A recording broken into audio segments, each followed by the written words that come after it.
Shara has a few questions about the idea of the soul. Do we think it exists? If we do, does that mean that we believe in God, etc.? She also has some issues with the topic of mind-brain duality. I've got a few things to say on the topic, but before I begin, I want to make a few things clear. I do not believe in souls, but I do think it's possible that something which could be called a soul exists, or rather doesn't exist, but simply is. I know that's confusing, but hopefully by the time you reach the end of this video, I'll have made my point a little more clear. Okay, here goes. A while back I made a video in which I discussed the concept of a multidimensional multiverse, and how everything can be conceived of as being a single point of existence. It's based in quantum theory and relativity. In a nutshell, what I mean is time as we experience it is an illusion of potentiality, at least theoretically. Now, if it turns out that this theory is in fact accurate, then not only is our timeline of experience only one of many potential timelines, but it's also the case that we don't actually exist in an ultimately real sense. Nothing does. Yet, from our perspective, we do exist. And that's really the only thing that can matter for us as we go through our day-to-day lives. So next we have to examine what our physical existence is. Here's what we know.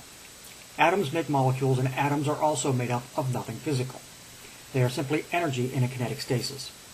Those atoms, depending on the bonds they have with other atoms, follow certain rules known as chemistry. Chemistry dictates that under certain conditions, organic molecules will form. This leads to such molecules as RNA, DNA, etc. Some molecules also have emergent properties due to chemistry. For example, if you get enough water molecules together, wetness emerges. Other molecules will emit radiation as an emergent quality. Some form crystals by co-opting nearby like elements, and fractal patterns will emerge.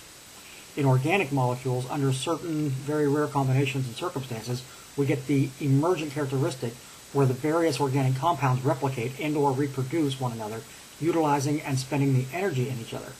We call this emergent property life. Once life happens, it snowballs. It builds and adapts opportunistically as a matter of unthinking chemical necessity, much like the way quartz crystals continue unthinkingly to build so long as available material exists. This is not speculation, by the way. This is how life operates. We see it all around us all the time. Non-living organic materials are taken in by living ones and become organic living compounds. And the pattern evolves new tactics for its continuance. Organelles, chemical and electrical transference of information between organelles, specialized organelles, organisms, and so on. Eventually, a new property emerges: awareness. Awareness is an emergent property of life, which is itself an emergent property of organic chemistry. Another word for awareness might be individuality. Each ant is an individual. Each bee is aware of itself. Yet ants and bees also act as organelles to a different organism known as the colony or hive, which has its own individuality, but not necessarily its own awareness. Or does it? Take an ant colony under threat, for example. Information about the threat travels unspoken across the colony. A strategy to handle a problem is determined, and the ants acting as one body act on this strategy to protect the welfare of the colony. Humans are basically a colony of organelles: liver, skin, blood, sinew, brain, all sending signals: pain, hunger, discomfort, fear, to defend the individuality of the colony, the personhood. What we call our mind is simply the emergent individuality of our living organelles centered in the information hub of our brain. So what happens to this individual, this mind, this soul when we die? Well, frankly, it stops existing. It only exists as an emergent property of the hive that is our life, after all. But then again, according to the theory I was talking about earlier, it never really existed to begin with. Our life is a measure of our time in this universe, and time is an illusion, right? But if time is an illusion, where does it come from? Well, imagine that time is an emergent property of the multiverse. Just as wetness is an emergent property of water, time is an emergent property of expansion. Expansion is an emergent property of dimensionality, and dimensionality is a necessary quality of existence. So what does this mean to the concept of our eternal soul?